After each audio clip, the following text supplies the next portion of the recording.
Hello students, आज हम लोग नए चैप्टर टिश्यू के बारे में पढ़ेंगे। ठीक है ना।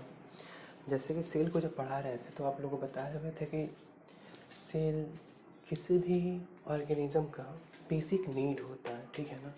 It is the basic unit of life. ठीक है। पर जब किसी भी ऑर्गेनिज्म का ऑर्गेनाइजेशन होता है तो पहले सेल से होता है, सेल की यूनिट से होता है। ठीक है। सेल वो सबसे छोटा यूनिट है जो आपस में कंबाइन होके टिश्यू को बनाता है। अगेन टिश्यू आपस में कंबाइन होके ऑर्गेन को बनाता है। अगेन ऑर्गेन कंबाइन होके ऑर्गेन सिस्टम को। Now the body will becomes. ठीक है ना। सिमिलरली टिश्यू के बारे में तो आप लोग अब तक यही जान चुके होंगे कि टिश्यू कुछ और नहीं, it is a group of cells. ठीक है ना। अब वो सेल के ग्रुप सिमिलर भी हो सकते हैं और डिसिमिलर भी, बट आप लोग को यहाँ पे बस ये पढ़ना है कि ये जो सेल्स के ग्रुप होंगे ये सारे के सारे क्या होंगे, सिमिलर होंगे। Not only origin but its function. ठीक है ना। ये सिर्फ ओरिजिन के बेसिस पे ही सिमिलर ही नहीं होंगे बल्कि स्ट्रक्चर में और फंक्शन में भी क्या होंगे, सिमिलर होंगे।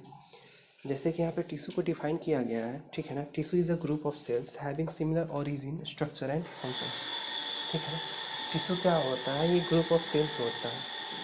पर कैसे सेल्स, तो इट हैविंग सिमिलर ओरिजिन, यानी कि ऐसे सेल्स जो क्या है, जिनका ओरिजिन सिमिलर है, स्ट्रक्चर सिमिलर है, यानी कि दिखने में एक जैसे होंगे, और उनका फंक्शन भी क्या होगा, सिमिलर होगा। यानी कि एक सा काम, एक सी संरचना और एक सी उत्पत्ति वाले जब सेल्स आपस में कंबाइन होते हैं। ठीक है ना। दैट मीन्स ये बोला जा सकता है similar origin, similar function, similar structure वाले सेल्स के ग्रुप को ही टिश्यू कहा जाता है। ठीक है। बट जैसा कि हम लोग सेल्स में पढ़े थे कि सेल्स भी क्या होते हैं, ऑर्गेनिज्म के बेसिस पे इनको दो पार्ट में डिवाइड किया गया है, animal tissue I mean animal cell और प्लांट सेल। सिमिलरली टिश्यूज़ को भी दो पार्ट में डिवाइड किया जाएगा। Of course not, plant body में अगर प्लांट सेल होगा तो प्लांट टिश्यू फॉर्म करेगा, उसी तरह अगर एनिमल सेल होगा तो एनिमल टिश्यू को फॉर्म करेगा। ठीक है ना। तो हम लोग क्या करेंगे, सबसे पहले प्लांट टिश्यू के बारे में ही स्टडी करेंगे। ठीक है ना। सेकेंड नंबर पॉइंट पे यहाँ पे लिखा गया है कि in cellular organisms like amoeba single celled performs all the basic functions, whereas in multicellular organisms like plants and animals, so division of labor as plant tissue and animal tissue। जैसे कि हम लोग यहाँ पे देख सकते हैं कि वो चाहे यूनिसेलुलर ऑर्गेनिज्म हो, ठीक है ना, या फिर मल्टी सेलुलर ऑर्गेनिज्म। ठीक है। जहाँ हम लोग एक तरफ यूनिसेलुलर ऑर्गेनिज्म में देखते हैं कि एक सिंगल सेल उस सेल्स के जितने भी बेसिक फंक्शंस हैं उन सबको परफॉर्म कर रहा है, बट इसके ठीक अपोजिट जब मल्टी सेलुलर ऑर्गेनिज्म की बात करते हैं तो वो क्या करता है, चूँकि नंबर ऑफ सेल्स ज़्यादा है तो ऑफकोर्स नॉट बॉडी के फंक्शंस भी बहुत सारे होंगे, और उन सभी फंक्शंस को परफॉर्म करने के लिए उन सेल्स को अलग अलग क्या किया जाएगा, फंक्शंस में डिवाइड किया जाएगा। दैट मीन्स उनके लेबर का डिवीज़न किया जाएगा। लेबर का मतलब क्या, काम ना, ऑफ कोर्स नॉट। तो इसी डिवीज़न ऑफ लेबर के बेसिस पे एनिमल सेल और प्लांट सेल को क्या किया गया, डिवाइड किया गया। ठीक है ना। दैट मीन्स एनिमल टिश्यू और प्लांट टिश्यू को क्या किया गया, डिवीज़न ऑफ लेबर के बेसिस पे डिवाइड किया, यानी कि काम के आधार पे, फंक्शन के आधार पे animal tissues and plant tissues को क्या किया गया, अलग अलग क्लासीफाई किया गया। ठीक है ना। अब बात करते हैं हम लोग क्या, एनिमल प्लांट टिश्यू के बारे में सबसे पहले। ठीक है ना। तो plant tissues are there is two types. ठीक है ना। जैसा कि भी बता रहे थे प्लांट टिश्यू के बारे में, तो आप लोग यहाँ पे देख सकते हैं। ठीक है ना। प्लांट टिश्यू के बारे में कि on the basis of division capacity plant tissue can be classified into two fundamental types, these are as following. ठीक है ना। Division capacity, that means division का तो मतलब समझ में आता है, अगर नहीं आता तो बता दे रहे हैं। जब कोई एक सेल डिवाइड करके नंबर ऑफ टू और मोर देन टू सेल्स में क्या हो जाता है, डिवाइड हो जाए, तो इसी को डिवीज़न कहा जाता है। डिवीज़न का मतलब क्या, बंटवारा। ठीक है ना। तो सेल्स में डिवीज़न कैपेबिलिटी की वजह से, ठीक है ना, टिश्यूज़ में डिवीज़न कैपेबिलिटी के बेसिस पे प्लांट टिश्यू को बेसिकली 2 फंडामेंटल टिश्यूज़ में क्या किया गया, डिवाइड किया गया। जैसा कि हम लोग यहाँ पे डायग्राम में देख सकते हैं। First one is meristematic tissue and second one is permanent tissue, ठीक है ना। यानी कि प्लांट टिश्यू सिर्फ इन्हीं 2 टिश्यूज़ के मिलने से बना है। दैट मीन्स प्लांट के बॉडी में बस यही 2 तरह के टिश्यूज़ क्या पाए जाते हैं, दैट मीन्स फाउंड होते हैं, ठीक है ना। अब बात करते हैं सबसे पहले मेरिस्टेमेटिक टिश्यू की। तो जैसा कि यहाँ पे लिखा गया है, cells are capable of division, यानी कि मेरिस्टेमेटिक टिश्यू उनको कहा गया जिनमें डिवीज़न की कैपेबिलिटी क्या थी, ठीक है ना, जिसमें डिवीज़न की कैपेबिलिटी थी, उसको क्या कहा गया, मेरिस्टेमेटिक टिश्यू कहा गया, ठीक है ना। मेरिस्टेमेटिक टिश्यू को भी क्या किया गया, पर्टिकुलरली 3 अलग पार्ट्स में डिवाइड किया गया। First one is apical, second one is intercalary and third one is lateral, ठीक है ना।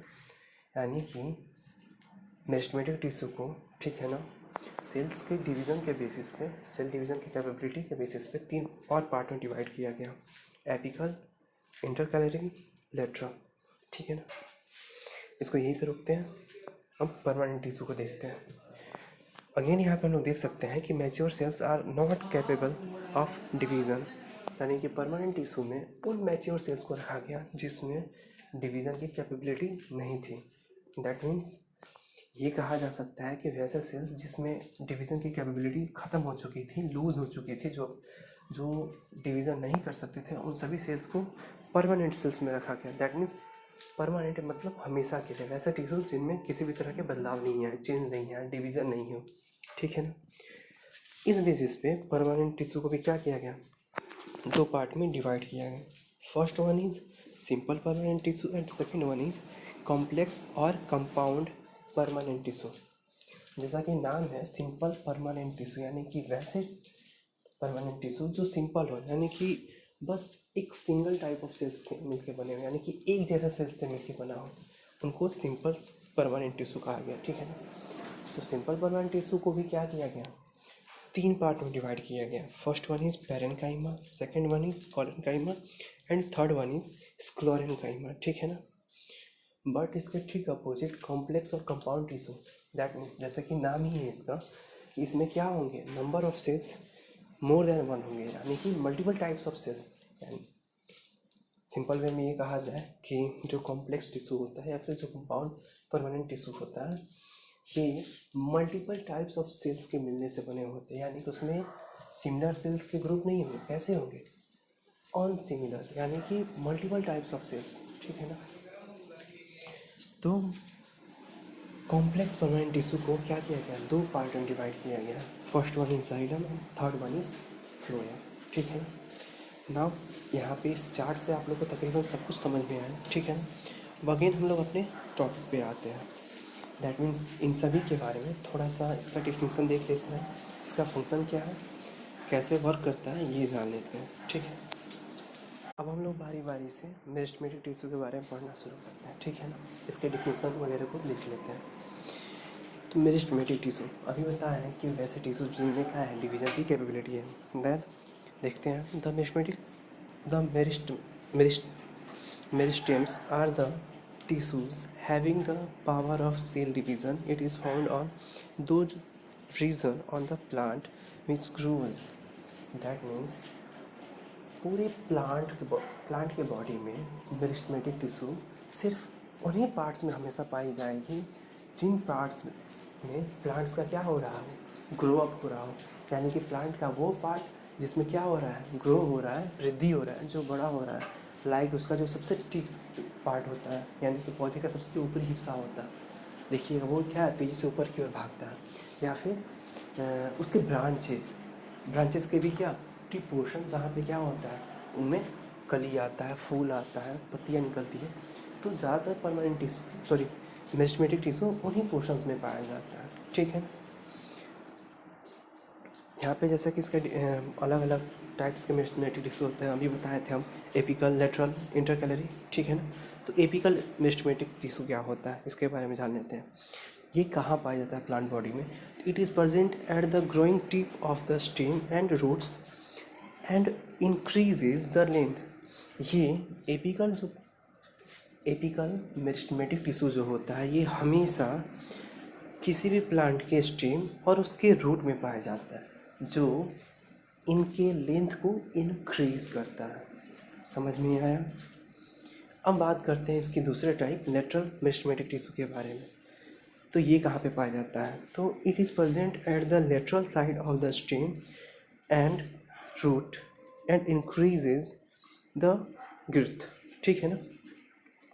दैट मीन्स ये क्या होता है, ये भी रूट और स्टेम के लेटरल साइड में, ठीक है ना, लेटरल साइड में मिलता है, ठीक है ना।